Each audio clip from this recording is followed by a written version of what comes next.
YouTube, Facebook, and X. And for the premier sports talk experience, tap into our Roku channel.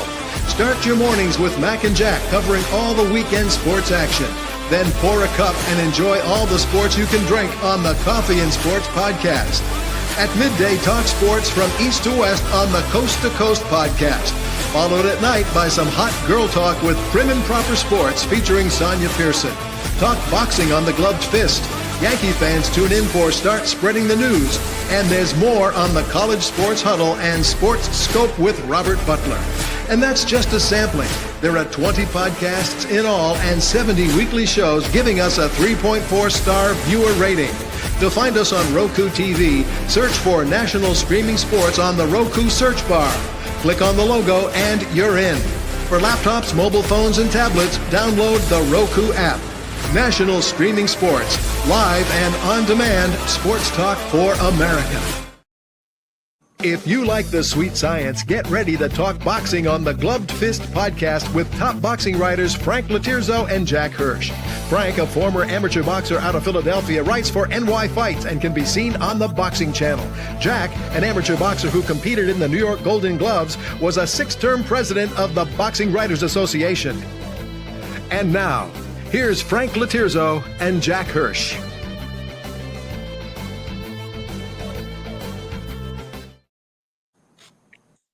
And we're back. Welcome to Glove Fist for the last time of 2024. My name is Frank Latirzo, former writer, full-time observer, joined by former 6-term president of the BWAA, Jack Hirsch. Jack, I hope you had a great holiday. Let me preempt you and wish you a happy new year. And it's been a crazy year in sports. I don't think it's been a memorable boxing year. We're going to get to that. So, time's yours. How are you? Yeah, no, good. If this was one day later, I don't know what we'd be doing the show, Frank. New Year's Eve, I would assume you would have been out there partying, and you would not have wanted to do Gloved Fist. I couldn't imagine you saying to your friends, you're going to be delayed on New Year's Eve because you're doing Gloved Fist with me. But you know, if there were some big college football games on, I'd be distracted. I'll tell you that. But there was only one today. Missouri beat Iowa in a Big Ten SEC matchup. So the big games in college football start tomorrow. And let me just get my picks out of the way because I do like to touch football. You get to talk it all week. I predict that Penn State will rout Boise. Not rout them, but win by 10. I think Texas is going to have a harder time with Arizona State than most think, but I guess I have to go with them. Texas by Ohio State. At least. What's that? Texas will win easily, but go on. Okay. And then I think that Ohio State continues the nightmare for me, and they will beat Oregon, and they will beat them convincingly. And I think the winner of that game is the national champ. So I actually think Ohio State wins that game and will go on to win it all, but we'll go week by week. So Ohio State, and I have a feeling that Notre Dame is going to beat Georgia. I don't like them with a backup quarterback. Notre Dame's secondary is really good. So as far as the college games go, they will be played by the time we're on the air next. So we'll see how I do. Well, Frank, stop the nonsense and let's get to the point. The Miami Dolphins, are they making the playoffs? They're alive. The Dolphins are alive. And if they get in the playoffs, is it fair to say, look out, if they get No. Jack, as I joked before the show, unlike you, I don't take a bow when I'm right. And here's what I predicted before the season started. I said the Dolphins would either go 8-9 or 9-8. They're 8-8 right now. I said they won't make the playoffs, but they'll give their fans hope, and it'll come down to the last week of the season, and the Dolphins will not have any control over their destiny.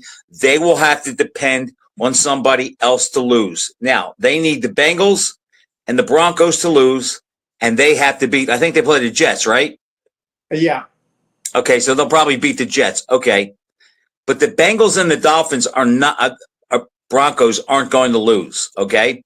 But if somehow they did, and a fluke happened, the Dolphins would get routed in the first round because they're really not good enough to be in the playoffs. And I'm so tired of the Miami Dolphin fans spitting their stats out with Tua and all the other things they try to do, that, like, his yards per attempt. I don't want to hear it.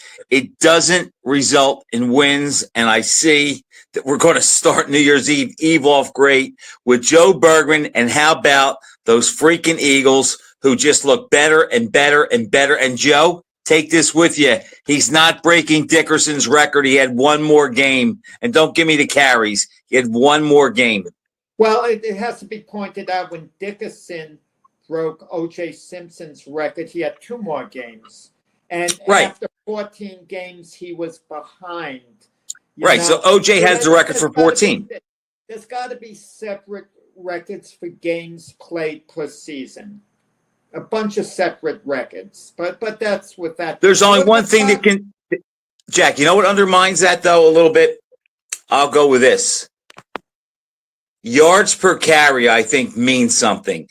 But you can't even use that because the situation of the game is different.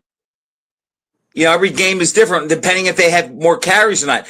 Barkley didn't have a lot of carries because they had games in control. But at the end, the last couple of weeks, once they've had games in control, they keep feeding him to get the record. But he's had an unbelievable year.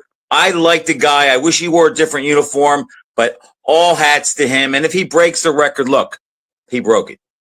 Yeah. Yeah, but, you think about boxing, too.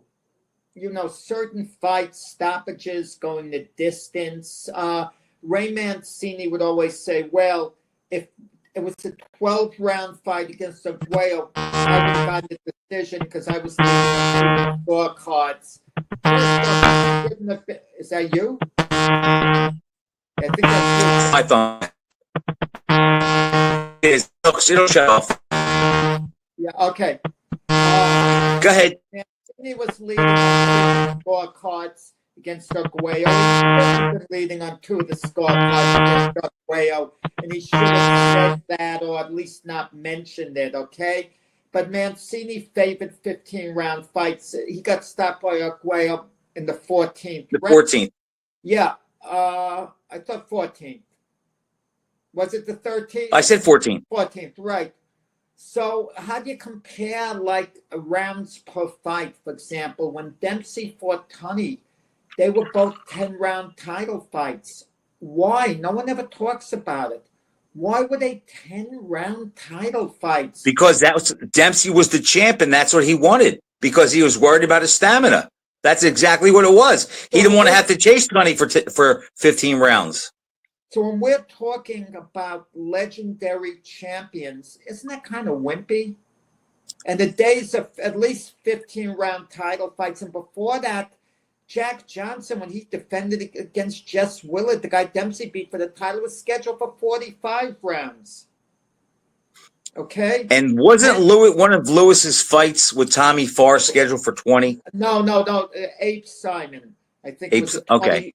Yeah, 20 round. The fight with Farr went to 15-round distance. But the point is, you wonder, like, different distances.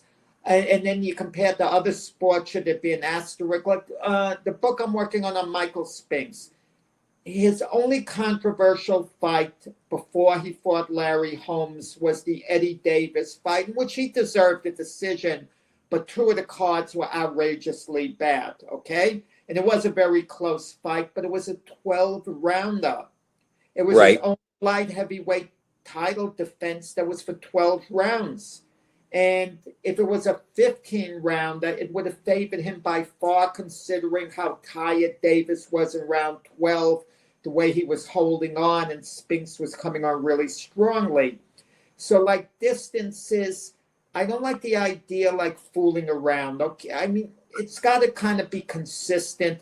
At least it's that way today. I don't think a champion could go 12, 15 rounds. But think of this, Frank. If we had a champion that was, like, bigger than life, so charismatic, let's say it was Mike Tyson in his heyday fighting now, he would have the power, I think, to insist it's going to be a 15-round fight. You know, for the publicity, it gets this and that. And I think the sanctioning bodies would all cave in. They give Probably. they'd say you get a one-time exemption. The only thing I don't like is you can't change or go back and think of the result differently. Like Marciano Walcott, if that's a 12-round fight, Marciano wins. I mean, Walcott wins. However, if it's a 12-round fight, Marciano may go out stronger. Leonard Hearns, first fight. If it's 12 rounds, Hearns wins. But Leonard would have started the rally sooner if he only had 12 rounds. So you just can't say, okay, we have 12. Here's the result. What happens if we add 3 or take 3 off? That's the only thing I don't like. It changes the strategy. And, you know, since we're talking about it, I might as well get it out. I've never been a fan of the 12-round fights. I agree with Ray Mancini, who long ago said that the 12 and the 15 separate the contenders and the pretenders and the men from the boys. And I don't want to hear about injuries because no one hits harder than heavyweights, and they had the least injuries over 15 rounds. It was the guys that cut weight too much. Yeah, you know, so it kind of makes me think for fun. Can you imagine a 20-rounder, 2-minute rounds, total of 40 minutes? It's 4 more minutes than the 36 minutes. But because the rounds are shorter, okay, maybe fighters get hit less or they put out, maybe they get hit more. I mean, they put out more, I think, in a 2-minute round, perhaps. Yeah, I agree. You just can't change the rules. And it's the same thing with the carries. And look how many points a game Wilt averaged without the 3-point line. Same thing with Jabbar. I think he made 1 3-pointer his whole career. You have to compare the era. And that's why I saw a post the other day where somebody said, list the top 5 guys in this division. I think it was the lightweight division. And it was, I don't want it based on head to head. I want it based on who was a better champion. That's why it's hard to say. Look, Usyk's got a nice run, but is he a better champion than Joe Louis was during his time? Of course not. That's what I like, what you just said, Frank. Let's compare certain great champions. Who was better in their respective era? Okay, because they can't cross over, for example. And it's like debatable. Usyk obviously doesn't measure up to Joe Louis. You know, Usyk has been outstanding since he's been a heavyweight. The book is still open on him, but Louis was completely dominant in his era, okay? And you could get a debate who was greater within their respective era, Ali or Louis. And Ali beat the greater fighters, I would think, okay? That's what's said today. Back then, 40 years ago, it wasn't a consensus. Today it is. Yeah, but you had like a guy like Bill Gallo when Ali was in his prime, writing that Louis, you know, beat superior opposition. Jack. He said that in 74. Yeah, I mean, so it's not easy, but a guy like Marciano or Joe Frazier, who was more dominant in their era. And Marciano was actually a little more of the guy than Joe, but Joe had the greater victory over Ali. You know, so it's not an easy thing. That's why you can only go by Jack, rate them in their time. That's all you can do. Usyk cannot go back and fight Sonny Liston or Joe Louis or Jack Johnson or Jack Dempsey. You have to rate them in their time. And I used to be a prisoner of that. But I still like doing the head-to-head the head-to-head confrontation. Like if you said to me, who's the greatest heavyweight of all time, and then who's second? Well, to me, Jack, if I say that Joe Palooka is number 1, then Joe Palooka has to be able to beat, in my mind, for my ranking, everybody beneath him. And if I say that Sonny Palooka is number 2, then I would have to favor him over everybody below him except Joe Palooka. But that's the difference between, who was greater and who was better. I guess better means who wins head to head. Greater is legacy. So like Vladimir Klitschko, what do you have? 24 defenses, undefeated, or 22 defenses in 10 years, 15 knockouts. I mean, you can't compare that to Usyk, and I don't want to hear that Klitschko didn't fight anybody good, because if you hold the title for 10 years, you fought some good guys along the way. Yeah, Vladimir Klitschko. I can't recall him ever being accused of ducking anyone. Do you recall anyone who they said he maybe was avoiding? No, he didn't duck anyone. So he fought everyone who was available, and they hold it against him because he doesn't have a legacy win. Because a legacy win means it jumps right out at you when you mention the guy's name, and it's very, very important for his own legacy. And Vladimir Klitschko, David Haye, Samuel Peter, it just doesn't do anything.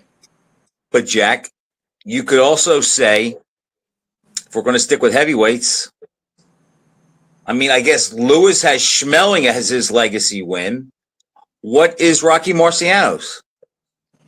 Lewis has Schmeling, but if you look at Lewis, the second Walcott fight, he knocked out an outstanding fighter, and Lewis was at the later stages of his career. He wasn't at his peak for sure.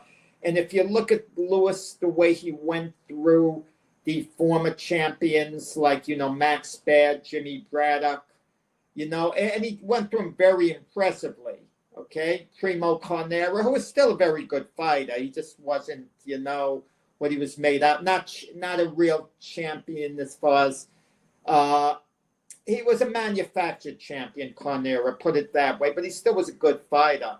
Lewis knocking out Schmeling, I think it's a little overrated for his legacy, even though I know that jumps out at everyone, and that's his defining fight, the first round knockout. The bottom line is he got knocked out by Schmeling, and all great champions, or virtually all of them, they have a blip at somewhere along the line where they barely win and they come so close to losing. In the case of Lewis, it backfired. It was like a disaster fiasco when he got knocked out. For Ali, even Ali, 2 fights in a row, he barely got by Doug Jones. 2 of the judges had it 5-4-1, and those were fast scores. 1 more round to Jones. Imagine that. What would that have done for the Ali legacy if Jones walked out of the Madison Square Garden ring with a split decision? And then the Henry Cooper fight. If Henry Cooper lands the left hook early in the round, maybe he gets Ali out of it. I don't think so. Knowing Ali, what he is, I think he would have found a way to survive. But you would agree Cooper would have had a 25% chance of knocking Ali out if he landed the punch earlier. I agree. Ali was very fortunate a couple times that fate smiled on him with the Cooper fight when it happened, maybe even the Liniment and the Listen fight when he got away. But I'm not sure what your point is, Jack. What does that have to do with his legacy wins or anybody else's? No, I mean, well, we're talking about Joe Louis now? Lewis or Ali? I don't. Oh, no, I mean, legacy wins are the things that stand out. That's why Ray Leonard is so incredibly big. Not because he came out of the Olympics as the golden boy. People talk about legendary fights, okay? They pass the test of time. Body of work does not pass the test of time with, the modern society, the people around today. Harry Grebb's body of work was incredible. He's Langford, recognized as a great fighter. Sam Langford, but Ezra Charles. They don't have these defining fights. Okay, Jack Dempsey. You could see him beating the heck out of Jess Willard. You could maybe watch the long count, and you could debate. That. Lewis knocking out Schmeling, a defining fight. The story behind that. Ali, beating Liston, beating Foreman. With Ali, what was the biggest win of Ali's career? His biggest legacy fight, if you had to pick one, I guess it would have been the Foreman fight. Foreman Foreman, then Liston. Over the Thrill in Manila.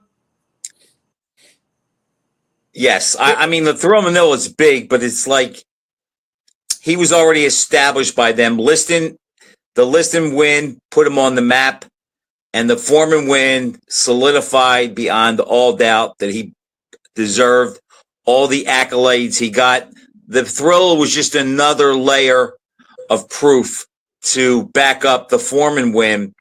But even if he lost a split decision in that fight, it wouldn't hurt his legacy that much. So Rocky Marciano, his legacy fight, I guess, was the first fight against Jersey Joe Walcott. Is it that, Jack? Or is it the Charles fight where he was losing and he came back and stopped him in the 8th round? No, Marciano wasn't losing. Marciano had a split nose. Oh, that's right. They were going to stop the fight. Right. They were going to stop the fight because of the cut. Yeah, right. Okay, what was a greater come from behind thing? Think of the Sugar Ray Robinson having a bad cut against Randy Turpin. And they thought, they could stop it at any time, and he opened up all out and knocked them out. Stopped them because it was do or die. Marciano's nose split to the bone, and he had to get Charles out really quick. Boy, Jack, that's a tough one. I never thought of that one. I'd have to really give that some thought and hear cases on both sides. That is really tough because if neither of them pull that fight out, history looks at them completely different. Well, Robinson, it would have meant he would have lost 2 in a row to Turpin. So that would have kind of been damaging to him at that point. Late in his career, Robinson was allowed to lose to Gene Fullmer. Even though the draw fight against Gene Fullmer, he should have gotten a decision. He was ripped off in that fight. That was a clear robbery. Yeah. That was the establishment trying to get rid of him. I thought he would. Yeah, I don't know anyone, Jack, that saw the 3rd Fullmer-Robinson fight, the one that was scored a draw, who felt that Fullmer won. Well, the referee, Tommy Hart, scored it for Robinson 11 rounds to 4. That particular fight. I thought it was more like a 9-6. 9-6. Yeah. But what's the But I mean, if he goes 0-2 against Turpin, that changes things. Yeah, well, where Marciano at least had the win over Charles in the first fight. I actually think Robinson's is a little bigger now when I think about it because he had to win that. He could not go 0-2 against Turpin, where Marciano, if they stop the fight that he's winning because of a cut and he comes back and he beats him a 3rd time, it doesn't hurt him. Wait. Let me give you a harder question in relation to that. Whose legacy does it hurt more if they stopped both fights because of the cuts and Charles had regained the title over Marciano and Turpin had defended it against Robinson because they stopped it on cuts?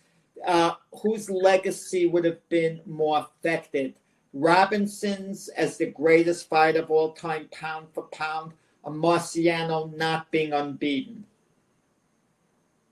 I think Marciano's, Jack, would be hurt more because as great as he was, as much as I love him, respect him, and how I think he's tremendously underrated, 48-1 changes his trajectory a lot.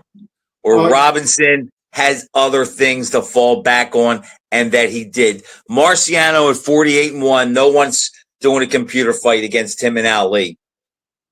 Or matching him and Ali. And we see that with Floyd Mayweather. Floyd Mayweather didn't get the decision in the Jose Luis Castillo fight, their first fight. Changes everything. One loss.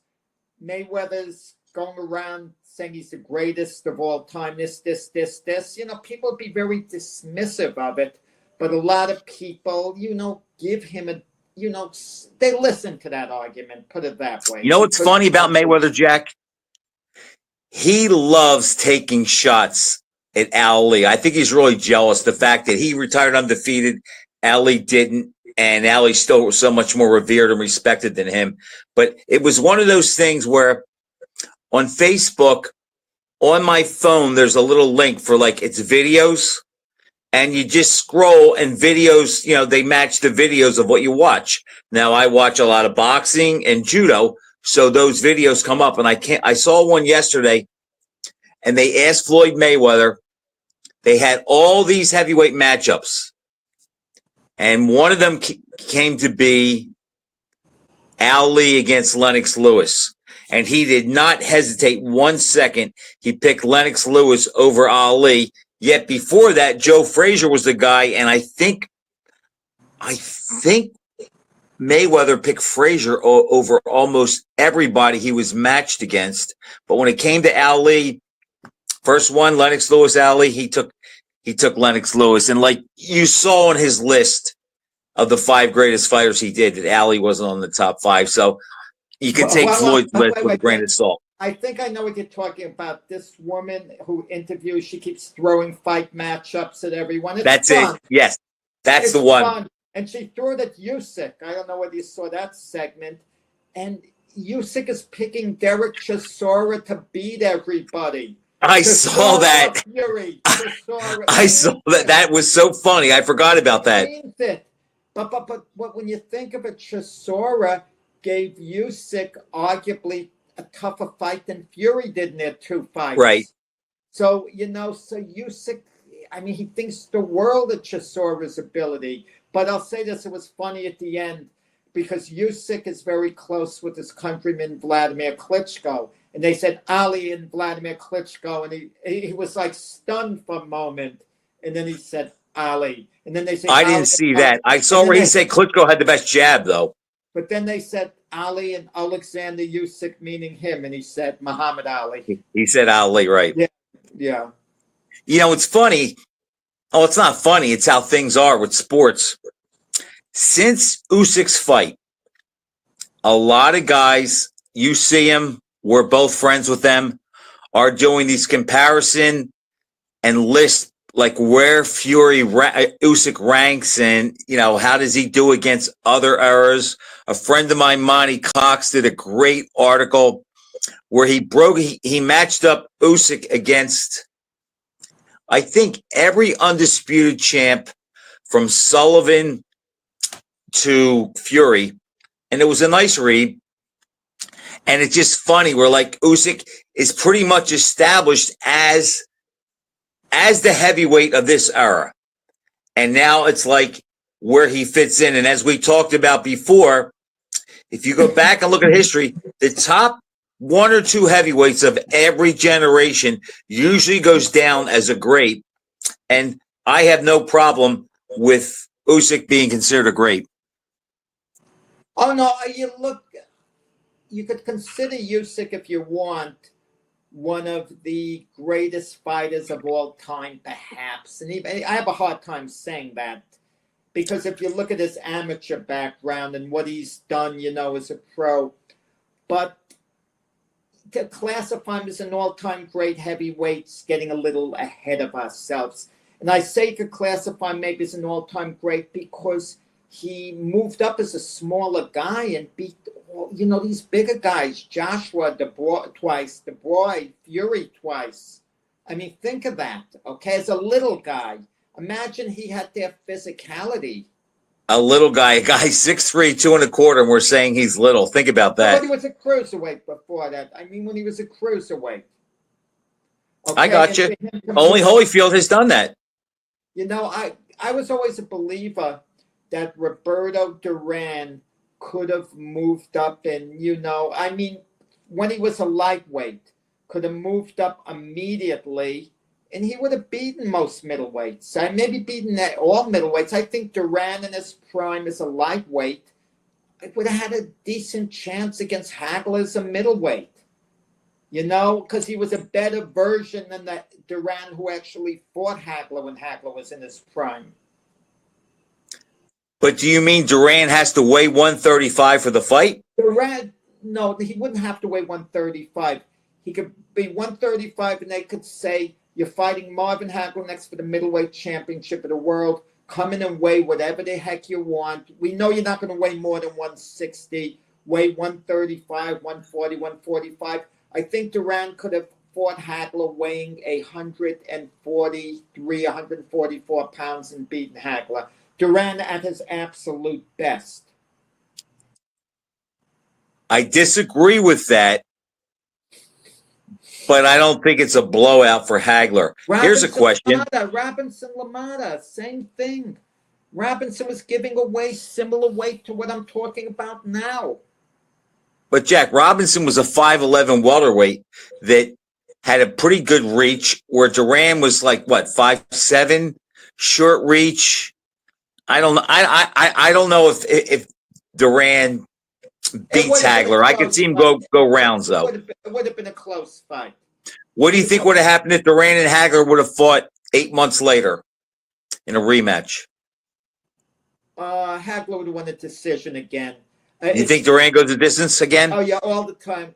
If he fought Hagler 20 times, Hagler wouldn't stop him at all. And I think Hagler knows that and knew that. Even after their fight, Hagler said, "Well, don't be so sure I wouldn't stop him again next time." But it wasn't one of these where I want to fight Duran again and get rid of him and really do a job on him. I'm not happy with my performance, even though I won the fight. The judges had it too close. I had Hagler winning 10 rounds to 5. I think that was about right. I don't remember scoring it, but I did see the fight live, and I've told this story before. I remember my best friend who never fought. Jack, this guy never fought, never went to a gym. I don't even know how many fights he had as a kid. He was a baseball player, good athlete. And of all the guys I met throughout all the years of my life, this guy was such a good fight handicapper, and he never boxed. He never went to a gym. The only thing he knew from boxing, as far as maybe inside, was from talking with me. And I remember the night of the fight, Jack, we went to see Hagler and Duran, and this guy next to him was being really, really disrespectful about Duran and calling him some, epithets language and, making racial slurs about him and acting as if he was going to kill Duran. And my buddy Greg said to him, he said, "Look, let me tell you something." He goes, "Hagler's probably going to win." He said, "But he's not going to knock Duran down or out." And the guy said, "Do you want to make a bet?" And my friend Greg was very wealthy.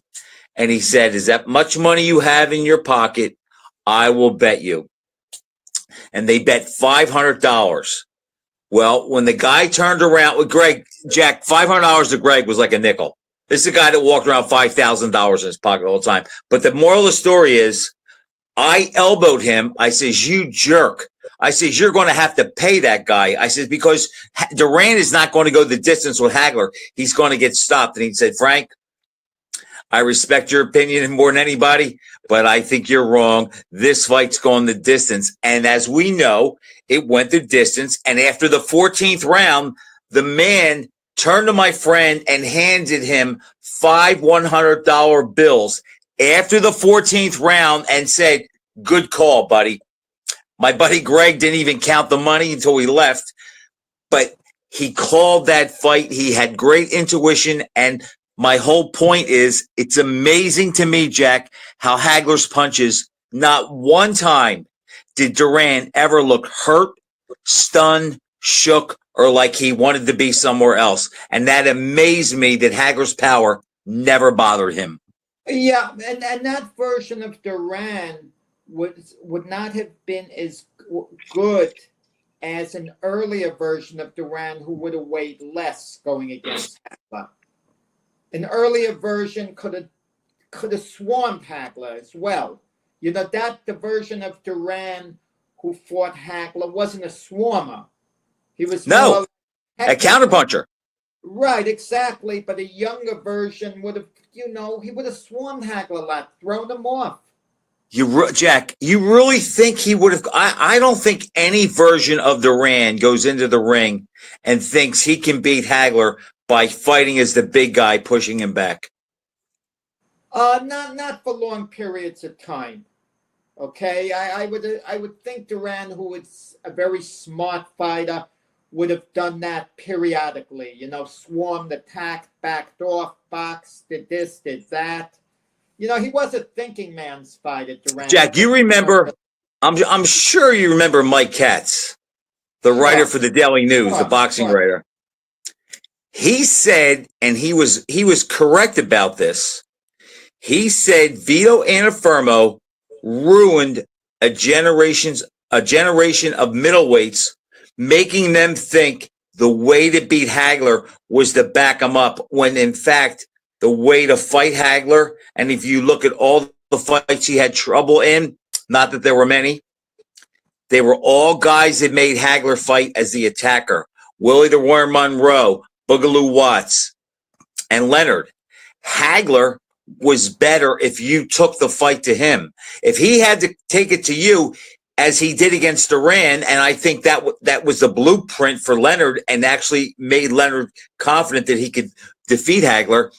That was the blueprint on how to fight Hagler. Don't try to back him up. Don't try to make it a war. Make him come to you and commit, and then counter him. And Mike Katz called it back in '87. Yeah, I know. But the point about it, the way he called it, and give Mike Katz credit, but the guys Hagler fought couldn't fight him any other way but coming forward. Mustafa Hamsho had to come forward. He had to go forward, right? Some of the guys had no choice. Abbey had to come forward. Tony Simpson had to come forward. Most of the guys he fought were swarmers, right? Right, that was their style. So, but I think it still added to the belief that you could back him up. Let's talk a little about 2025. I mean, just quickly wrapping up 2024, I would think Usyk is going to get the Fight of the Year award, but who knows? Well deserved and earned. It's a crucial year for some of the fighters. And I understand in boxing, a fighter with a name could sit around and have one fight in 4 years, and then he could get put in a big fight, and the public that's gullible is going to go for it, and it's going to sell, unfortunately.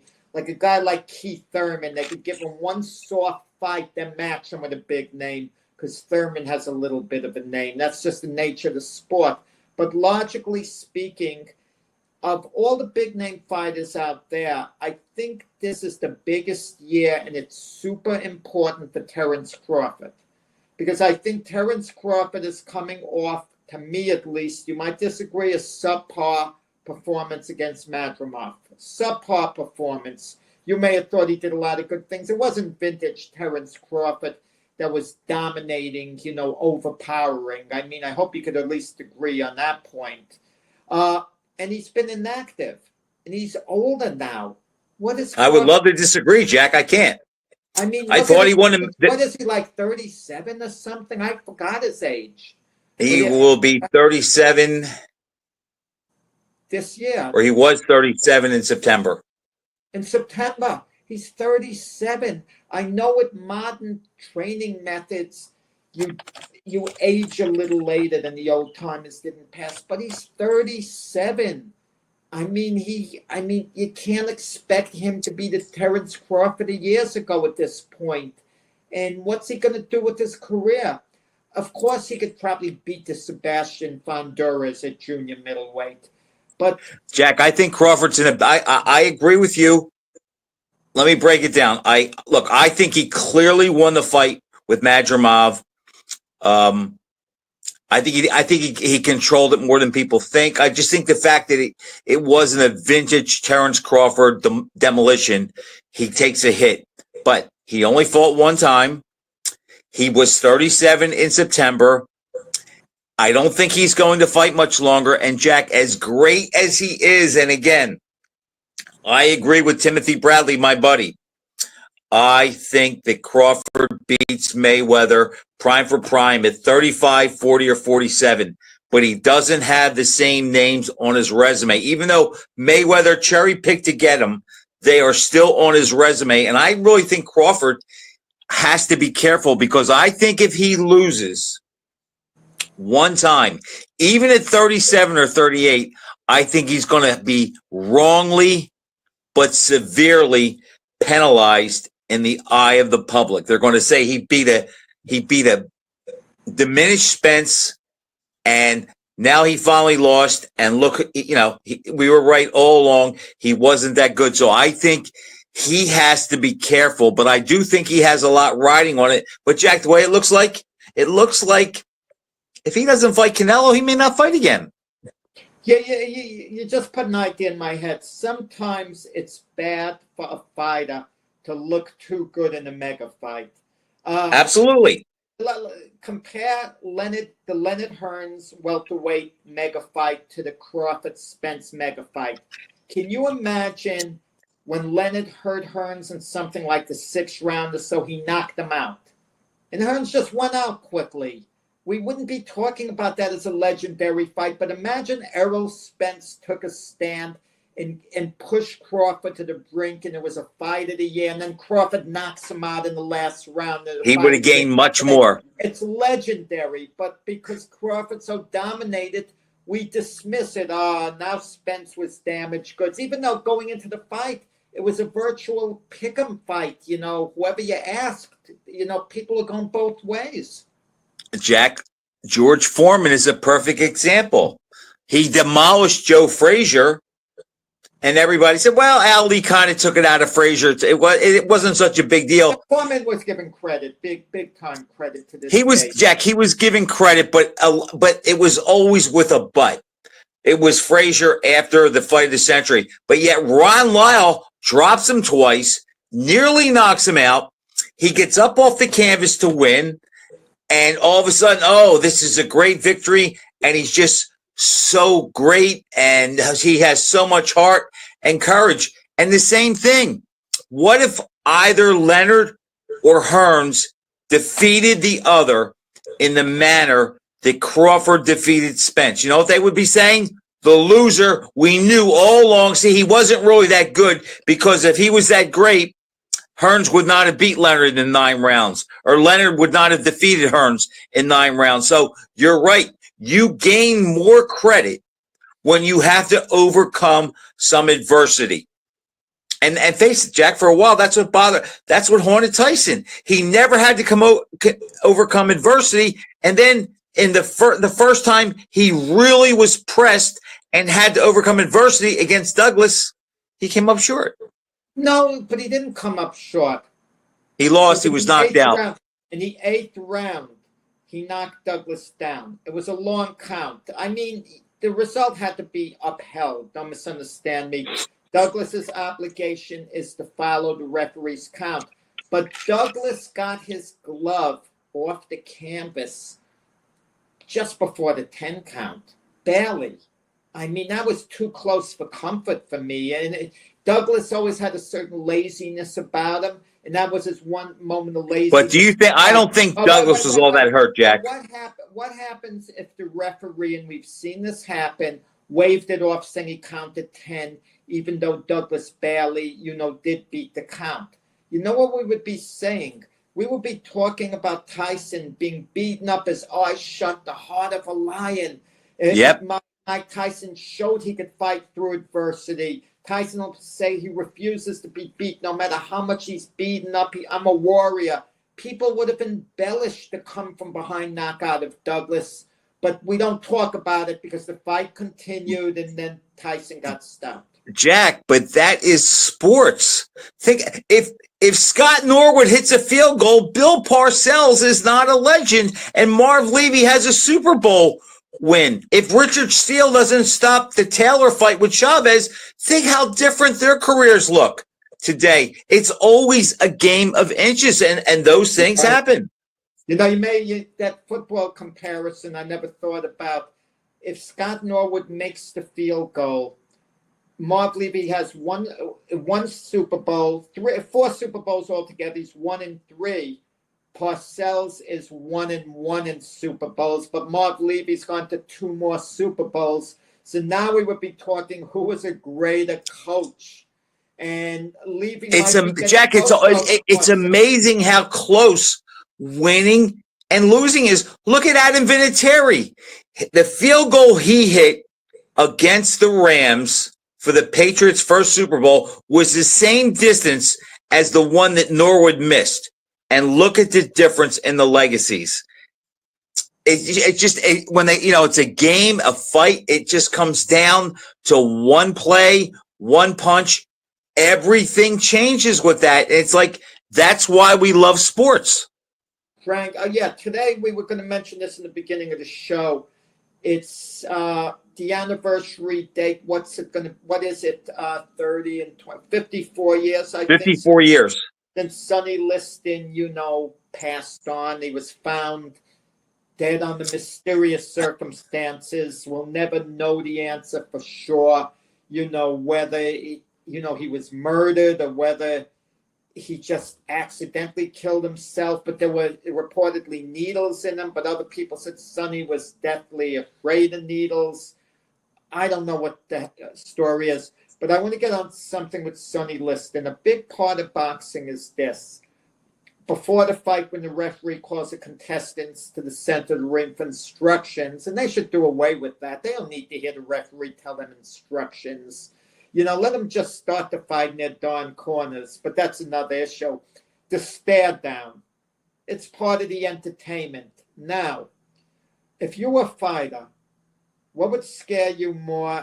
The Sonny Liston stare down, him just staring at you, or the double whammy Klitschko stare down? Now, you have one Klitschko behind the other, and you have two Klitschkos, double power, and they're pretty big guys. They were very intimidating guys, the Klitschkos, and they're both looking at you. One is telling you he's going to tear you up if you get blocked by the first line of defense. You got to deal with him. That is Sonny's stare down. What would you feel? Jack, that's the easiest question you've ever asked me. And I'm going to tell you why. Liston would bother me much more because with the Klitschkos, I know no matter who's staring at me, I'm only fighting one of them. The other guy can stare all he wants. He can say whatever he wants. But when the bell rings, he's going down the steps.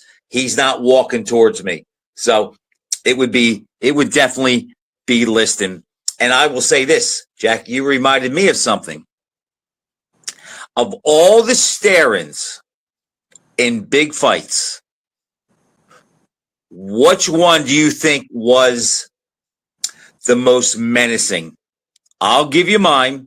The stare and down? Then you stare down.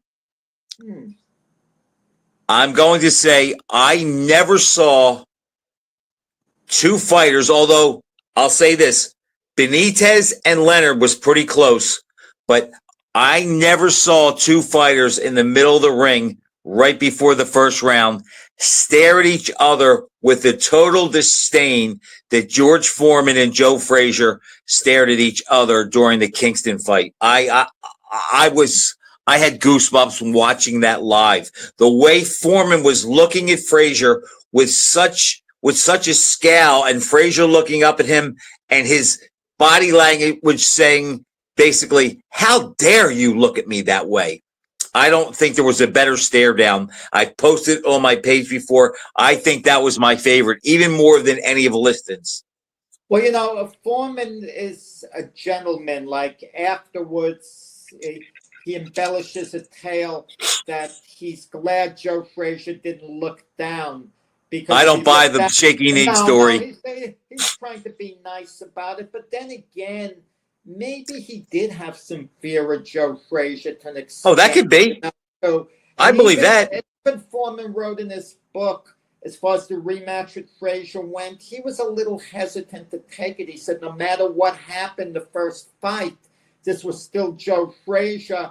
And he was even thinking, I'm not sure I could repeat this again, until Joe Louis told him that Frazier's going to be a tune-up for a rematch with Ali. Because Foreman was saying he was thinking maybe I should have a tune-up before fighting Frazier. Because even for the Frazier rematch, that was the best version of the second coming of Foreman. The second coming of Foreman was, let's say, after the Ali loss. 76 to 77. That was Foreman's greatest performance. He was in the best physical condition. He punched nonstop. He was sharp in the rematch, okay? That's at least my opinion. But I'll give you a counter to that, Jack. I agree with most of what you're saying, but I'll equate this with another fight. Everyone talks about maybe the best Ali ever looked in his second career was the rematch with Quarry. And he did look great in that fight. However, I believe that's a little bit of a mirage. I just think Quarry was the perfect style for him. Was a little bit thrown off by watching Mike get KO'd by Foster. Had no answer for Ali's jab. And I just think that it was a convergence of those things. With Foreman and Frazier, yes, George looked great against Joe the second time. But, Jack, that was Frazier who did not take the fight to him, fought in retreat. And that's the only fight of Joe's career he ever did that. So Foreman could pick his shots, could be relaxed, could throw nice straight left jabs and right hands against a guy that's not forcing him to do things he doesn't want to do. So I think that's another issue where it was a style thing every bit as much as it was one guy being up or in great shape. Well, I don't know whether you remember the first Ali Quarry fight. The stare down was entertaining because Quarry came out angrily and Ali started talking to him and they were kind of going at it. But some fighters, they avoid the stare down altogether. Sugar Ray Leonard said it's a distraction. I agree. Avoided the stare down. Yeah, he would be like this a lot. One of the funny ones was Bob Foster against Ray Anderson. Bob Foster he didn't like the stare down. He would look down. And Ray Anderson was talking a lot of smack before the fight. So then ran. Ray Anderson is saying, I got you where I want you. Look at me. You know, and then he ran for 15 rounds. Then he ran like a thief in the night. Oh, you know. It's like Ray Anderson just wanted to go the distance. And you know what's funny? There's a guy that was a sparring partner of Frazier, and Frazier often spoke how Ray Anderson gave him good work. Yeah. And after seeing Joe destroy Foster, and you're in there with Joe all the time, I just couldn't understand. Why would you be so awed by that? But Yank Durham after the fight, okay, he managed Ray Anderson, a trainer, right? Whatever. He said, "I'm embarrassed to be associated with a guy who'd run like that." So he put down his own guy, and that was embarrassing. Now, Jack, you fought in the Golden Gloves. I fought in the Golden Gloves. I actually made the finals 4 times. I never stared at my opponent.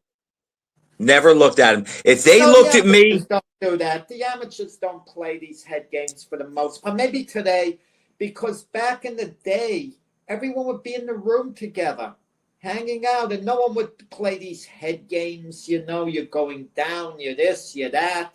You know, your opponent could be, a few feet away from you, and you're just hanging out, waiting to go, and you were like tennis players. You ever see these tennis players? They're sitting together, and then they walk out in the court together. That's how it was with amateur. I remember weighing in and having physicals with the guy I was fighting right next to me, and we wouldn't talk to each other. But I never looked, unless my opponent tried to stare me down. I never initiated it. If he initiated it, I would look back, but I wouldn't go in there with the mindset I'm going to try to beat him with a stare down, because I also felt it was a waste of time.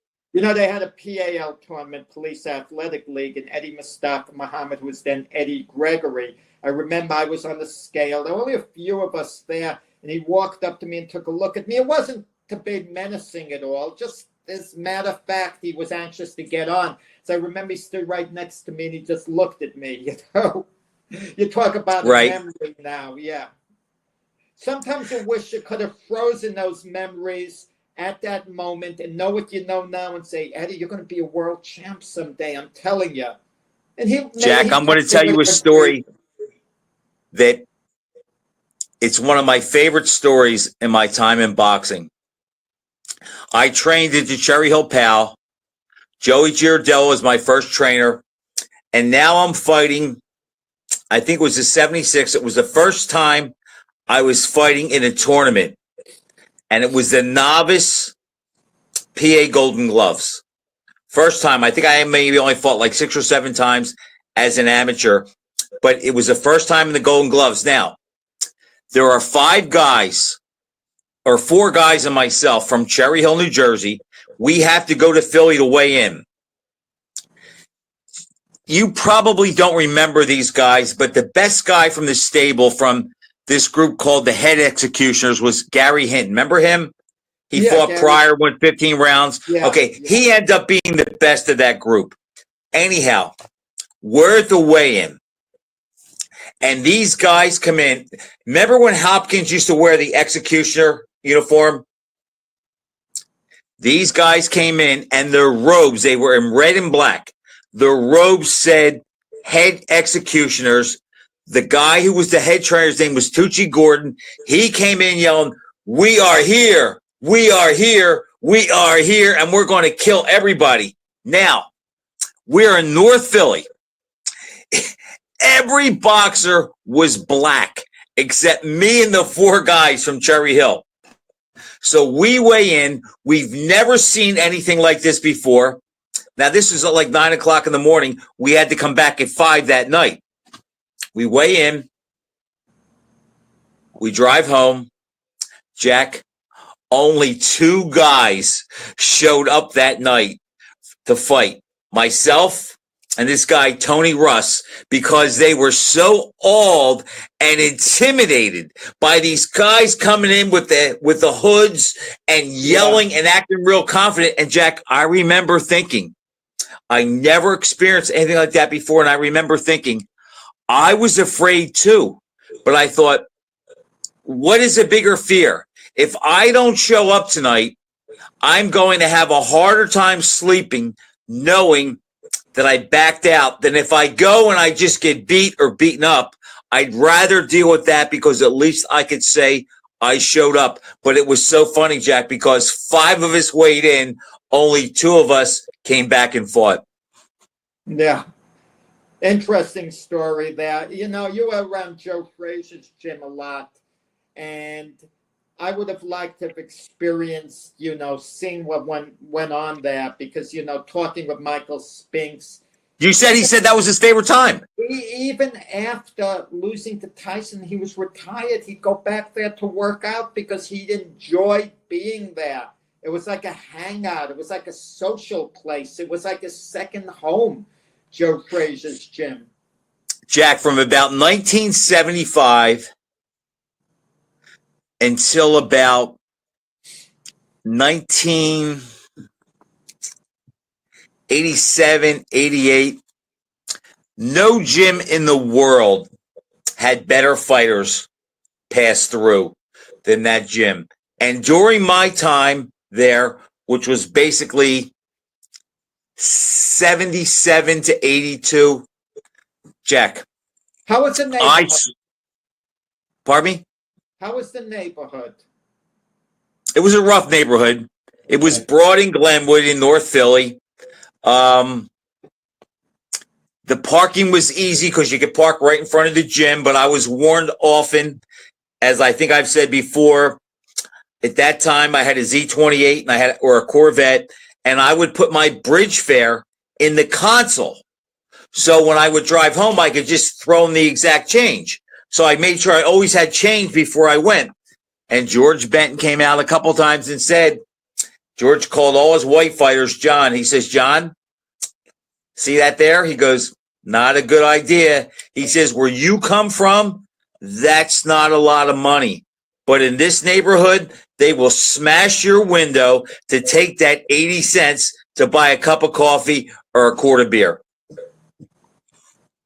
So it was a culture. It was a culture that I wasn't used to being around, but I had friends on the inside. I never feared or worried about it. My only fear was sometimes driving home at night on Broad Street. If I get a flat tire, I might have problems. Yeah. But as Michael Spinks said, and he knows this better than I, there was just something that was sort of magic about that gym at that time with all the guys. And you've heard me post some of the Frazier stories, just like we're talking about listing. I posted one today. I don't know if you saw it, but one day Curtis Parker and I were sparring. Willie Reddish is cutting our gloves off, and Joe Frazier walks in, And because Willie trained Curtis and Willie were tight, I said, Kurt, ask him who wins in their prime, Frazier or Liston.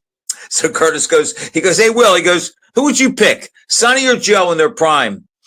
And Willie Reddish looks around. He goes, well, since we're in Joe's gym, I'm not going to say anything. He goes, I'll just say this. He goes, if Sonny Liston, if he had lived, he told me there was no doubt in his mind that Allie could whip Frazier, and he would have bet all the money he had on him had he lived, but he died 3 months before the fight. Good stuff, Frank. Okay, time to go, and a happy new year to you and all the viewers out there. Jack, same to you. Thanks for watching, everybody. We'll see you next year.